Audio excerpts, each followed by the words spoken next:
क्या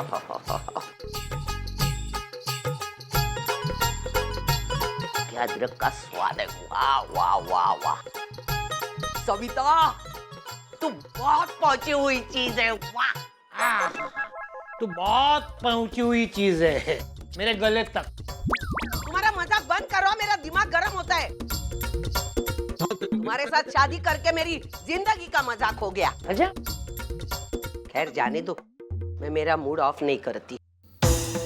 ऐसा निशाना लगा के आई हूँ, थोड़ी देर में देखो क्या असर होता है। निशाना मला जमला ना। अरे सुलोचना जी, आइए आइए। आज अचानक यहाँ? अरे मैंने बुलाया है इनको। आइए ना, आइए, बैठिए बैठिए ताई। मैं ये देने आई। क्या है ये? आपने जो बैंगन खरीद कर दिए थे ना, उनका भरता बनाकर लाई। आपने जिस प्यार से सब्जी खरीद कर दी थी, उतने ही प्यार से बनाकर लाई हूँ। समधन होने के नाते मेरा भी तो कोई फर्ज बनता है। नहीं, मुझे पता है कि आपको इन रिश्तों से कोई सरोकार नहीं है। रिश्तों से हम कितना भी मुंह मोड़ लें, रिश्ते अपनी जगह बने ही रहते हैं।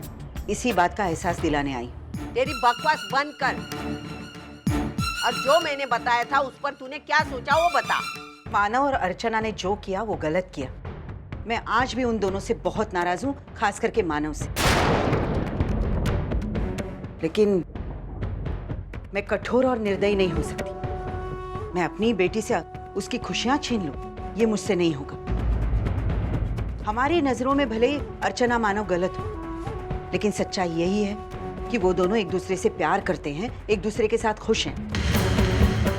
उन्हें एक दूसरे से जबरदस्ती दूर करना ये मुझसे कभी नहीं होगा। और बेहतर यही होगा कि आप भी ये कोशिश ना करें। बोल ना, तू हार गई। बोल, तू हार गई। मैं हारी नहीं हूँ, समझी ना? मैं हारी नहीं हूँ। रही बात मानव के सुख की, वो तो मैं उसको दिला के रहूंगी, और इसीलिए मैं तेरी बेटी को अलग करने की फिराक में हूँ। देखिए, मैं आपसे बहस नहीं करना चाहती, सिर्फ बताना चाहती हूँ कि आप मुझसे ये उम्मीद ना रखें कि मैं अर्चना और मानव को एक दूसरे से अलग करूं।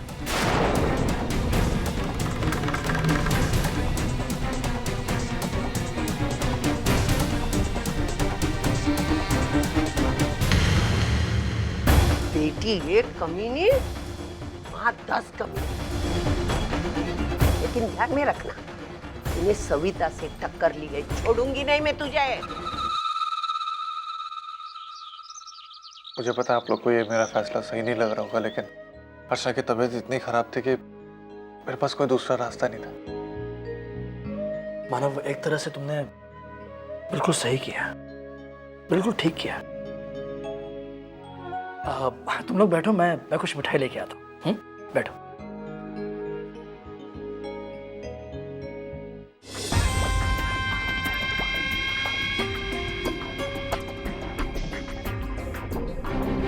मानव, मैं ये तो जानती थी कि तुम्हारे बाबा नाटक में छोटे मोटे काम करते हैं, लेकिन मुझे ये पता नहीं था तुम इतनी अच्छी स्क्रिप्ट लिखते हो। मतलब समझा नहीं समझे? तुमने जो कहानी बनाई है ना अर्चना की बीमारी की, काफी इंटरेस्टिंग। अजीत जैसे बेवकूफ इस पर विश्वास कर सकते हैं, लेकिन जहां तक मेरा सवाल है, मैं तुम जैसे लोगों की नीयत बहुत अच्छी तरह से जानती हूँ। मुफ्त में रोटी के टुकड़े तोड़ने को मिले तो। ताई, अब दादा से ऐसे बात क्यों कर रही है? दादा कितने मेहनती और खुददार है ये बात आप अच्छी तरह से जानती हैं, फिर भी आप। हाँ हाँ, तुम्हारा भाई कितना मेहनती है, उसमें तो कोई शक ही नहीं है। किसी शरीफ घर की लड़की को ढूंढना, उसको अपने जाल में फंसाना, और फिर शादी के मंडप से उसको भगाना, और फिर उसी घर में जाकर डेरा डालना। अरे इसमें मेहनत तो लगती है ना। आई, आप दादा का अपमान कर रही हैं। अपमान? जो आदमी घर जमाई बनकर बैठा है, का क्या मान, क्या अपमान।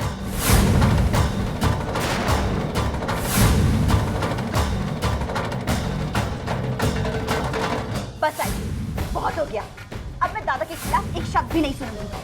दादा और बहनी इतनी देर से इसलिए बर्दाश्त कर रहे हैं क्योंकि ये मेरा ससुराल है और आप मेरी सास। वरना इनके पास कहने के लिए और भी बहुत सारी बातें हैं। और आई, आप एक बात याद रखिए, आप जिन पर उंगली उठा रही हैं ना, एक वक्त ऐसा था जिनकी कमाई पे ये घर चलता था। इसका कोई अधिकार नहीं हमसे इस तरीके से बात करने का। दिखा रही है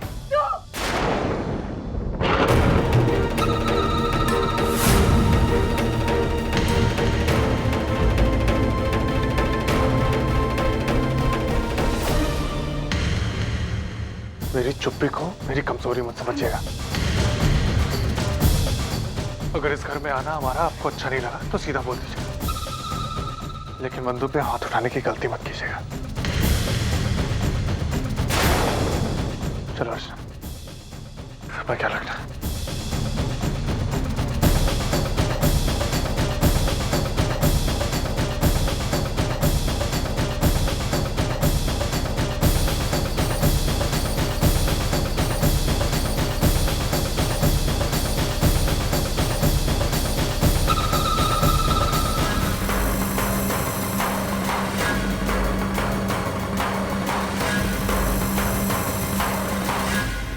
तुम दोनों भी रहते हो ना इस घर में, यहाँ का खाते हो पीते हो, तो इस घर का एक आध खर्चा उठा नहीं सकते तुम? जब इसके पास में 1000 रुपए थे तो तुम फिर विनोद से पैसे मांगने के लिए क्यों आए? वही आप गलत समझ गए कि मानव के पैसे नहीं है। हम आ रहे थे तो एक आदमी के पर्स में से ये पैसे गिर गए तो। और चुप प्लीज, चुप रह, इतना भी झूठ मत बोल। वही नहीं, मैं क्यों झूठ बोलूंगी? अरे क्या हुआ?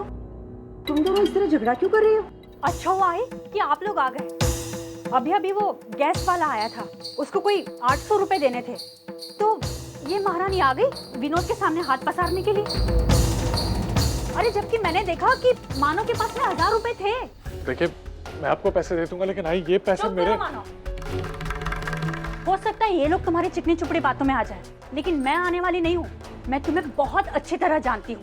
बस दूसरे का पैसा जितना खा सकते हो, जितना लुटा सकते हो लुटाओ, और अपना पैसा दबा कर रखो।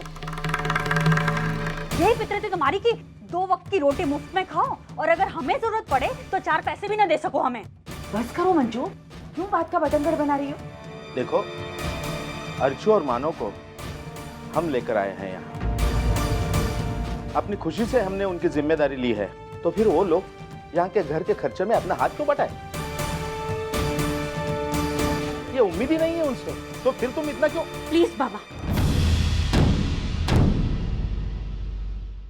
माना कि हम लोगों ने इनकी जिम्मेदारी ली है, लेकिन आप भी अच्छी तरह जानते हो कि हमारे घर पर पैसों का पेड़ नहीं है।